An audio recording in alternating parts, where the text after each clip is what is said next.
Ich begrüße alle, die online dazugeschaltet sind und auch ganz speziell ICF Lörrach. Herzlichen Applaus fürs ICF Lörrach hier in der Halle. Ja, wunderbar. Heute möchte ich über die wahrscheinlich epischste Geschichte in der Weltliteratur sprechen. David gegen Goliath. Ein kleiner Hirtenjunge besiegt einen übermächtigen Krieger, einen Riesen. Warum befassen wir uns mit David gegen Goliath?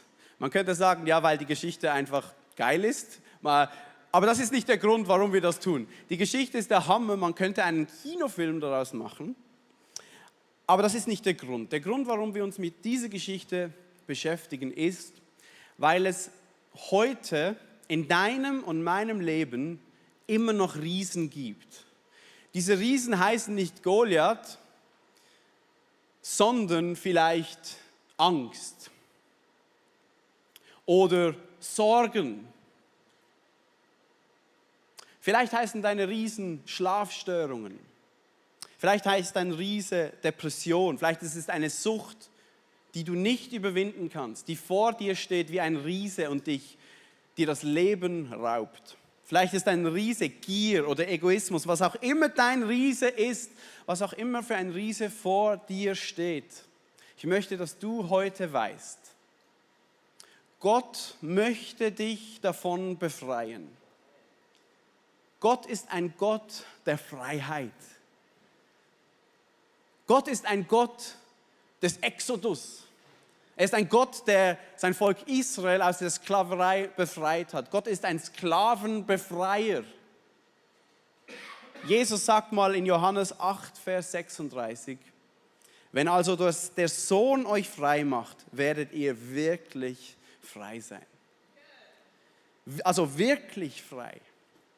Jesus sagt, ich bin gekommen für die Freiheit, wahre Freiheit. Paulus schreibt im Galater 5, Vers 1.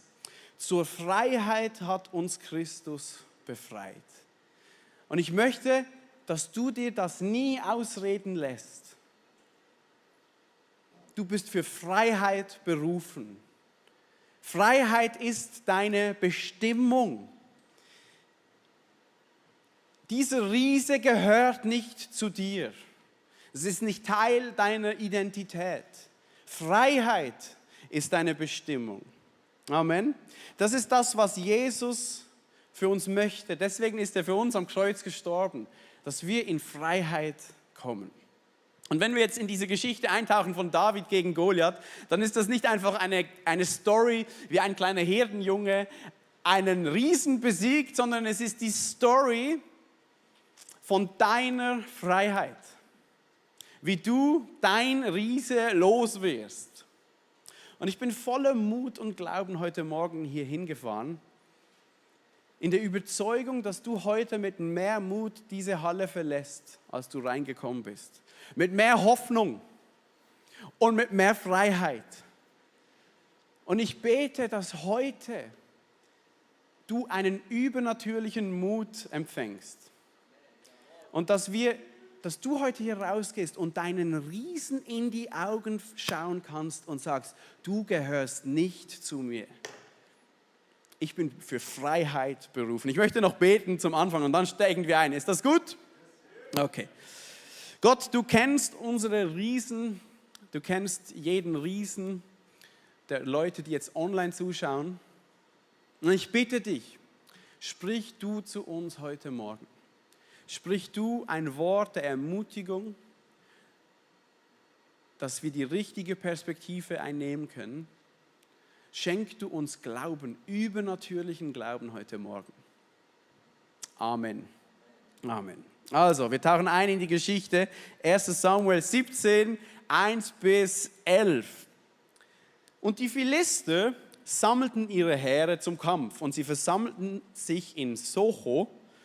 Das ist nicht Sochi bei Korea, sondern Socho, Israel, das zu Juda gehört und lagerten zwischen Socho und Aseka in Ephes-Damin, kennen wir alle.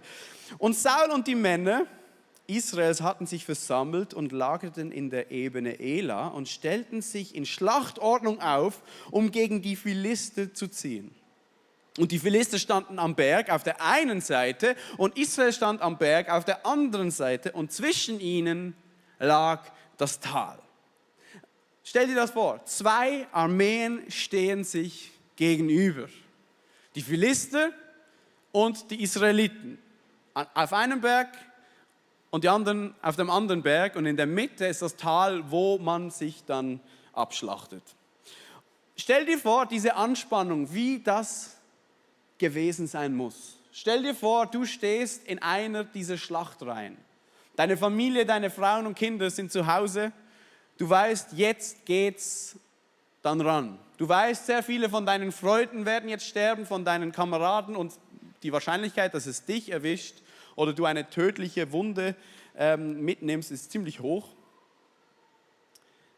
Aber du hast keine Wahl, weil die Philister sind in dein Land eingedrungen und du musst sie wieder vertreiben.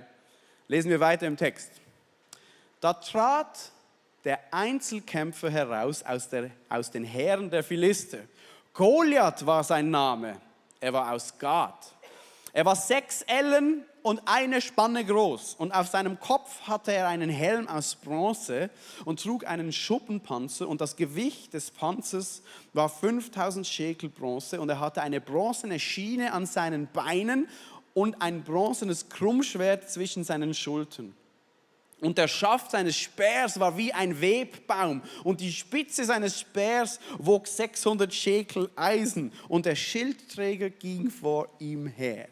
Also du stehst in dieser Schlachtreihe, bereit für den Befehl deines Königs, jetzt geht's dann los und dann tritt einer aus der Reihe des Feindes heraus, ein Riesentyp.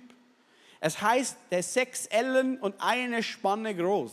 Umgerechnet sind das ungefähr 3 Meter. Wahnsinn. Es gibt andere Handschriften dieser Geschichte, die beschreiben ihn ein wenig kleiner, 1,80 Meter. Wie auch immer, 1,80 Meter war für diese Zeit damals ein Riese, weil du wurdest damals nicht so groß, wegen ernährungstechnischen Fragen und so weiter. Aber der war voll gepanzert mit Bronze, seine Rüstung wog umgerechnet 50 Kilo.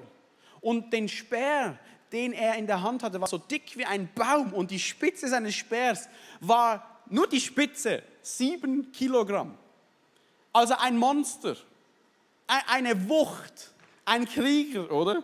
Und der kommt da raus und wir lesen weiter in der Geschichte und er stellte sich hin und rief den Schlachtreihen Israels zu und sprach ihnen: Warum rückt ihr aus, um euch in Schlachtordnung aufzustellen? Bin ich nicht der Philister und ihr seid die Diener Sauls? Wählt einen Mann aus, damit er herabkommt zu mir. Wenn er mit mir zu kämpfen vermag und mich erschlägt, werden wir eure Sklaven sein. Wenn aber ich ihn besiege und erschlage, sollt ihr unsere Sklaven sein und uns dienen. Und der Philister sprach: Am heutigen Tag verhöhne ich die Schlachtreihen Israels. Gebt mir einen Mann und dann lasst uns miteinander kämpfen. Und jetzt der nächste Satz entscheidend. Und Saul und ganz Israel hörten diese Worte des Philisters und sie bekamen Angst und fürchteten sich sehr. Ich meine, diese Szene ist filmreif.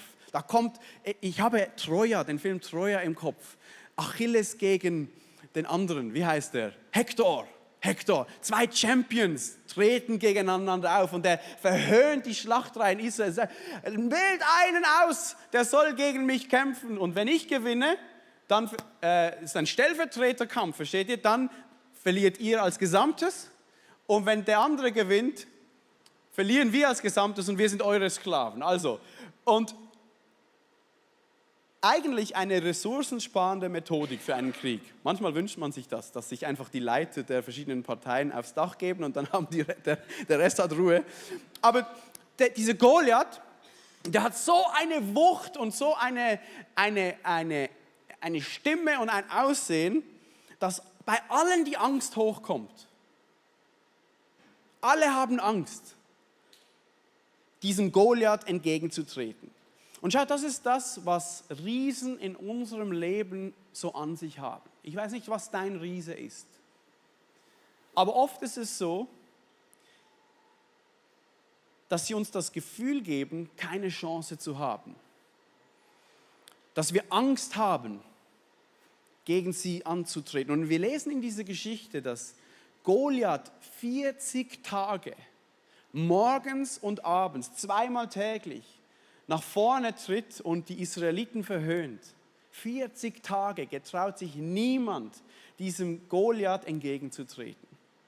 Und ich weiß nicht, was dein Riese ist, aber diese Riesen reden zu uns und flößen und flüstern uns oder proklamieren Dinge über deinem und meinem Leben, wie folgendes. Zum Beispiel sagen sie dir, du wirst es nie schaffen. Du schaffst das nie. Du bist sowieso ein Versager. Du bist ein Schwächling. Du bist winzig. Ich werde dich killen. Das ist das, was diese Riesen uns einflößen. Du hattest letztes Mal keine Chance, als du es versucht hast, mich zu überwinden. Versuch's gar nicht erst wieder. Und du bist wie in einer Schockstarre und kannst nicht reagieren, geschweige denn agieren. Du bist durch deine Angst gelähmt, deinem Riesen entgegenzutreten. Und schau, das ist eine der Hauptwaffen des Teufels. Er ist ein Lügner. Er ist ein Lügner und versucht uns von Unwahrheiten zu überzeugen, die aber nicht wahr sind. Er arbeitet mit Angst und sagt dir, dein Schicksal ist sowieso besiegelt, versuch's gar nicht erst. Und nach 40 Tagen Verhöhnung und Angstmacherei kommt David ins Spiel, oder unser König David. Er ist noch nicht König, der wurde bereits zwar zum König gesalbt, war aber noch ein Hirtenjunge und er wird von seinem Vater an die Schlacht geschickt, weil seine 3 ältesten Brüder dort im Dienst sind. Und der Vater sagt ihm, geh mal schauen, ob es denen gut geht, bring ihnen einen Käse mit, ein Bier und so weiter, stärk sie und erzähl mir, wie es war. Und dann kommt David da vorbei und hört, was da so läuft. Und jetzt, ich liebe den Glauben von David, wirklich. Also das ist einfach unglaublich, das ist so inspirierend. Zieh dir das mal rein, 1. Samuel 17, Vers 26. Wer ist denn dieser unbeschnittene Philister? So, er sieht Goliath. Was ist denn das für ein unbeschnittener Philister? Dass er die Schlachtreihen des lebendigen Gottes verhöhnen dürfte. Schau, David kommt da von außen hinzu. 40 Tage hat er nicht miterlebt, was da so läuft. Und er sieht, und er spürt eine Atmosphäre der Angst, oder? Er sieht, wie sich niemand traut, wie alle sich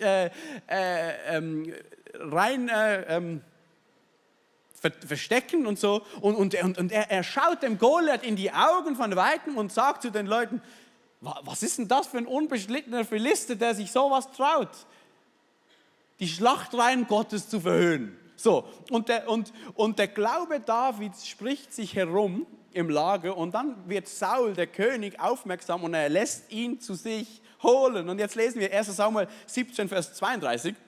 Und David sagte zu Saul, David, der kleine Hirtenjunge, sagt zum König, niemand soll seinetwegen den Mut verlieren.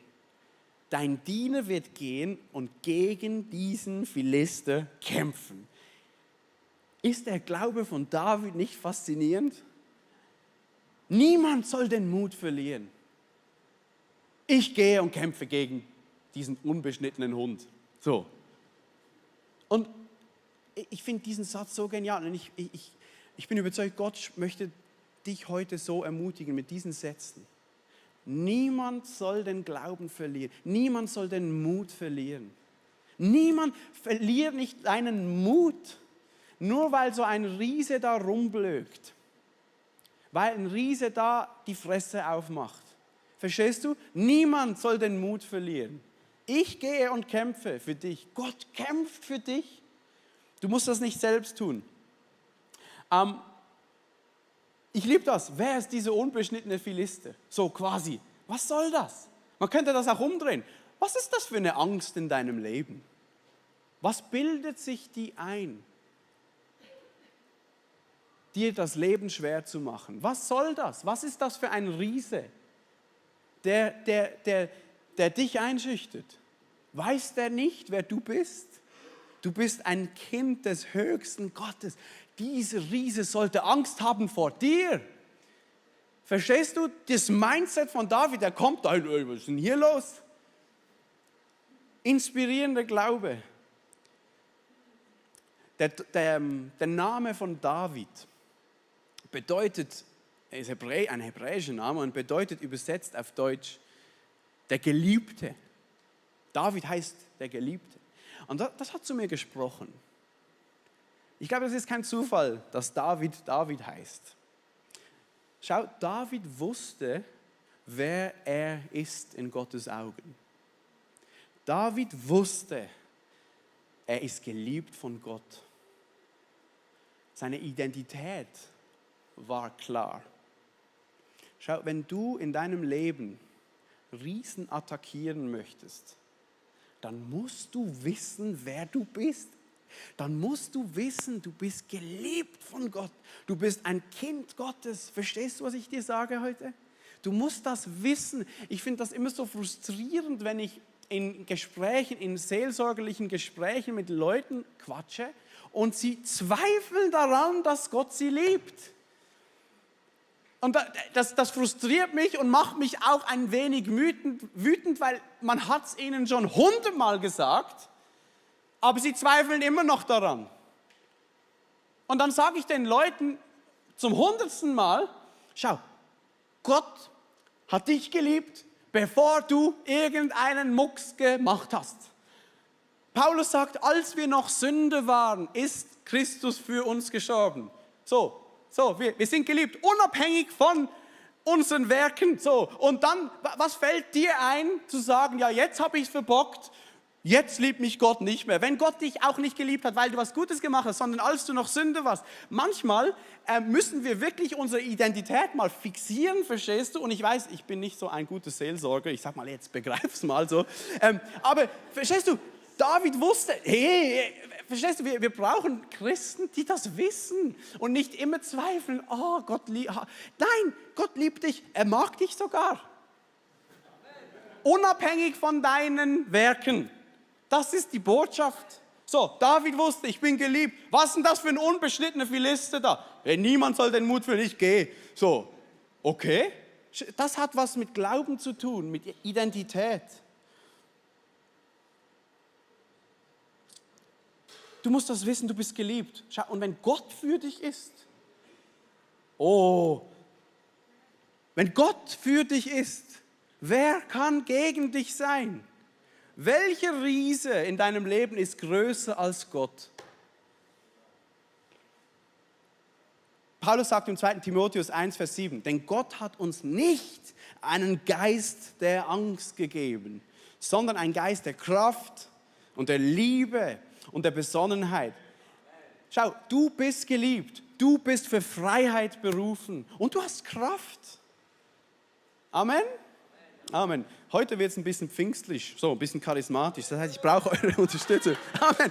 Nein, verstehst du, das sind Dinge, die müssen wir lernen anzuwenden in unserem Leben. David wusste das, aber Saul antwortet David, sagt, hey, du kannst nicht gegen diesen Philister kämpfen. Du bist ein kleiner Junge und das ist ein Riese, ein Krieger von Jugend an. Nein, das geht nicht. Und jetzt schau mal, was David ihm antwortet. 1. Samuel 17 bis 37. Der Herr, der mich aus den Pranken des Löwen und aus den Klauen des Bären gerettet hat, er wird mich auch retten aus der Hand dieses Philisters. David sieht diesen Philister an und sagt, ich gehe den mal bekämpfen, weil Gott hat mir die Kraft gegeben, als ich ein Hirte war, und hat mir Kraft gegeben, den Löwen zu erschlagen mit bloßen Händen und den Bären auch. Da habe ich am Bart gerissen. Und wenn Gott mich da gerettet hat, schau, manchmal hilft es, zurückzuschauen und dich zu erinnern, was Gott alles in deinem Leben bereits gemacht hat. Wie hat er dich durchgetragen? Überleg mal, wie hat er dich versorgt? Wo du damals dachtest, es geht nicht mehr weiter. Und heute sitzt du trotzdem hier. Wie hat er dich beschützt? Denk mal darüber nach. Ich weiß für mein Leben, wenn es nicht um die Gnade Gottes wäre, wäre ich heute nicht hier. Es hilft, zurückzuschauen und sagen, Gott war treu und er bleibt es auch. Er wird mich durchbringen. Amen. So, schau, und wir müssen lernen, Gott zu vertrauen im Angesicht unserer Riesen. Wir müssen lernen, fest zu werden in unserer Identität. Und jetzt habe ich mal einen Freund dabei. Saul war ja König. Und, Saul war König. Und der hatte mit Angst zu kämpfen. Der hatte immer wieder solche Episoden in seinem Leben, da kam die Angst über ihn. So, was hat er getan? Die Diener haben ihm empfohlen, da gibt es einen Jungen, der heißt David, der kann gut die Harfe spielen. Der wird dir helfen. Wir hatten keine Harfe, aber eine E-Harfe. Und dann kam David und als die Angst über ihn kam, über Saul, spielte David im Hintergrund. Und die Angst wich wieder.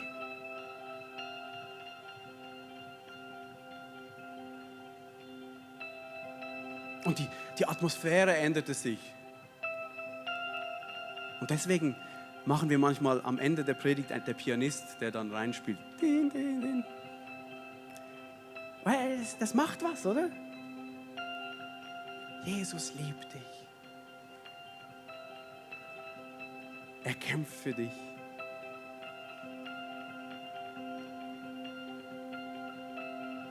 Der Riese, der vor dir steht, ist ein Lügner. So. Schau, es ist eine Sache, Glauben zu schöpfen, wenn die Atmosphäre stimmt. Es ist eine Sache, mutig zu sein, wenn die Worship-Band Wahrheiten aussingt und die Predigt ermutigend ist so, und die Musik spielt. Aber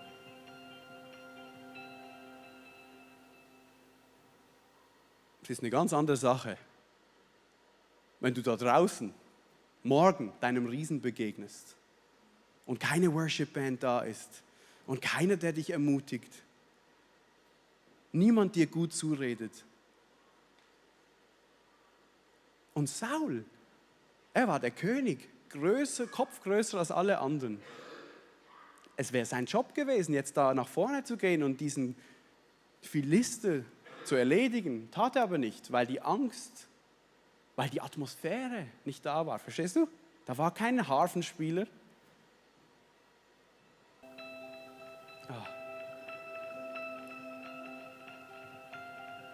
Schau, wir müssen lernen, unsere Identität unabhängig von der Atmosphäre walten zu lassen. Schau, da werden Riesen auf dich zukommen und es wird niemand da sein, der dich ermutigt. Niemand, der dir gut zuspricht. Genau, Amen. Vielen Dank für David.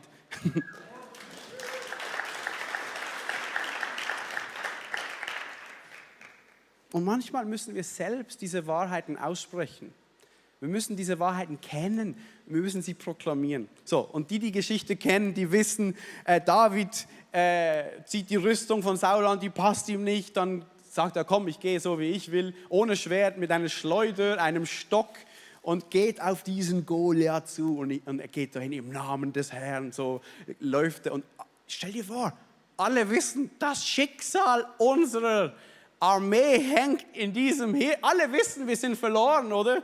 Der geht gegen diesen kampferfahrenen Riesen und was passiert? Er schleudert den ersten Stein und der Kieselstein trifft Goliath an der Stirn. Der erste Schuss, ein Treffer und der Kieselstein dringt in seine Stirn ein und Goliath, seine Synapsen gehen irgendwie weg und er fängt an zu wanken, so wie ein Troll bei Herr der Ringe, fällt um. David geht hin, zieht ihm das Schwert aus der Scheide und köpft Goliath vor allen. Und stell dir vor, alle brechen in Jubel aus. Natürlich die einen, die anderen brechen in Panik aus.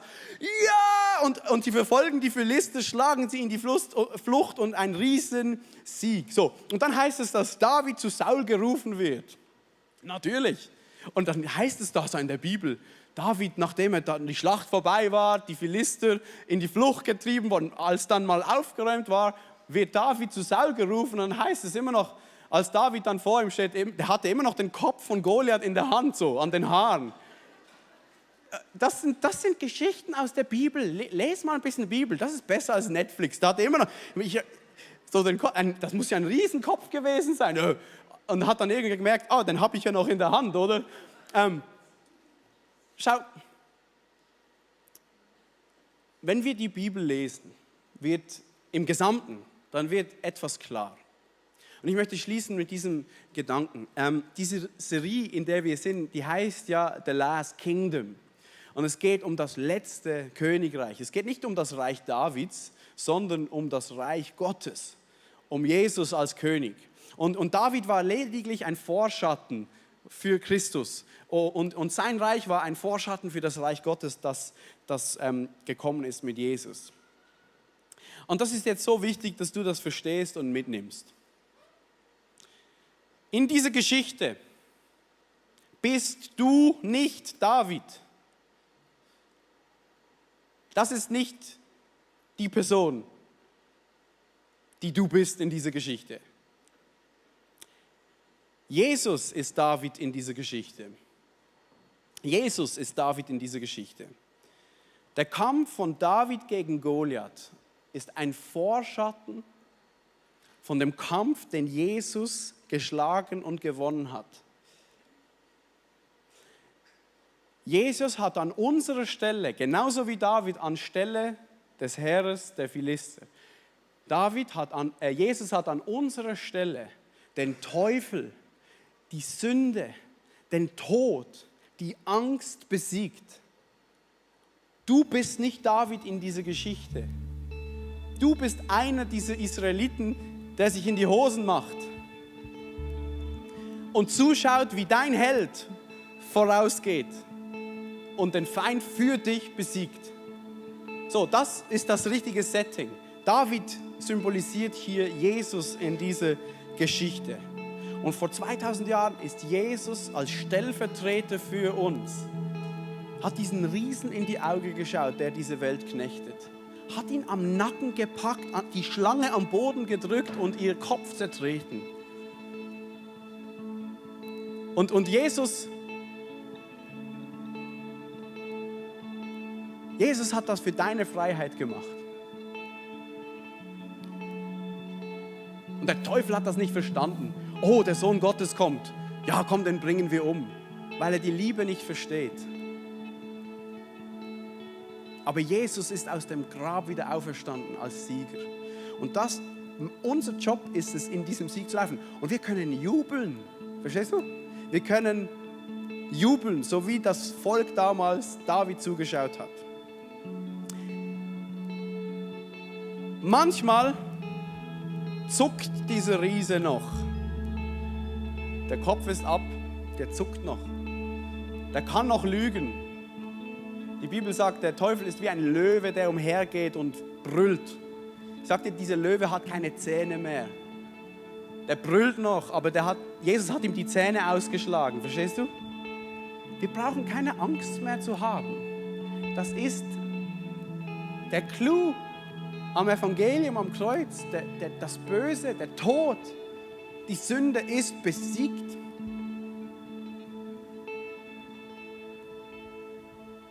Und ich möchte, dass du heute deinem Riesen in die Augen schaust. Und dass du dich deiner Angst stellst.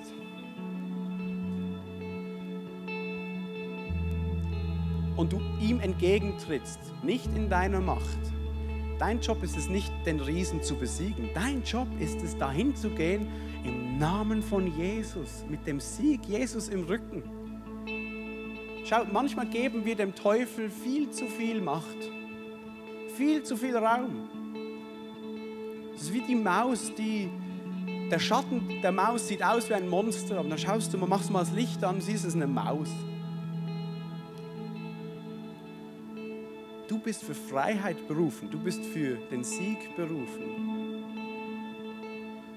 Und wir werden jetzt gemeinsam das Abendmahl miteinander feiern. Und das ist hier vorne aufgestellt und dort hinten. Und wir machen das. Das Abendmahl ist dazu da, dass wir uns erinnern an das, was am Kreuz geschehen ist. So, wir erinnern uns an den Sieg von Jesus. Und wir halten uns daran fest.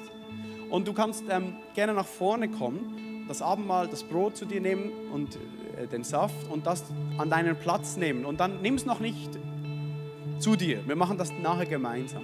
Und die Band, wir singen dann ein Lied, schon während du das Abendmahl nimmst, über den Sieg von Jesus. Aber lass uns aufstehen, das Abendmahl holen und dann komme ich nochmal nach vorne.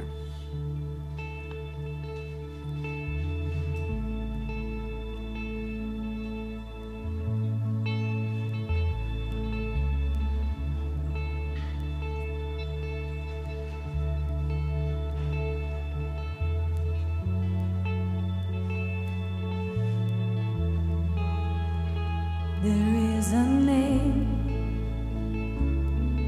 who reigns without contention, whose power can't be questioned or contained. With humble faith, he rules the earth and heavens. His glory knows no measure or frame, and it's bursting past the borderlines of space. Jesus, enthroned upon the praises of our hearts.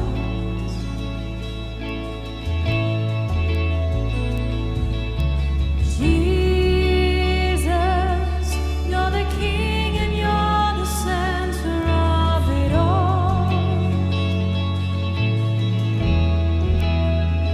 There is a name reaching past the margins, calling sons and daughters back to Him. And as He saves, we can hear the roar of heaven as prodigals are coming home again. Oh, the triumph of His name will never end. Jesus, enthroned upon the praises of our hearts.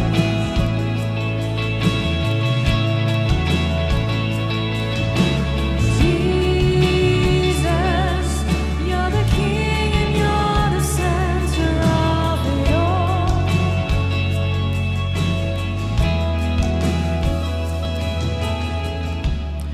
Wenn wir jetzt das Brot zu uns nehmen, dann erinnern wir uns an den Körper von Jesus, der sich hingegeben hat am Kreuz für uns. Für den Sieg, den er für uns errungen hat. Und wenn wir den Saft trinken, dann erinnern wir uns an das Blut, das Jesus für uns vergossen hat, für die Vergebung unserer Schuld, für unsere neue Identität und für den Sieg über Sünde, Tod und Teufel. Lasst uns das gemeinsam zu uns nehmen.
Ich möchte noch zum Abschluss beten. Ich weiß nicht, was für ein Riese vor dir steht. Aber jetzt sagen wir dem, wo er hingehört. Okay? Nicht zu dir. Du bist für Freiheit bestimmt.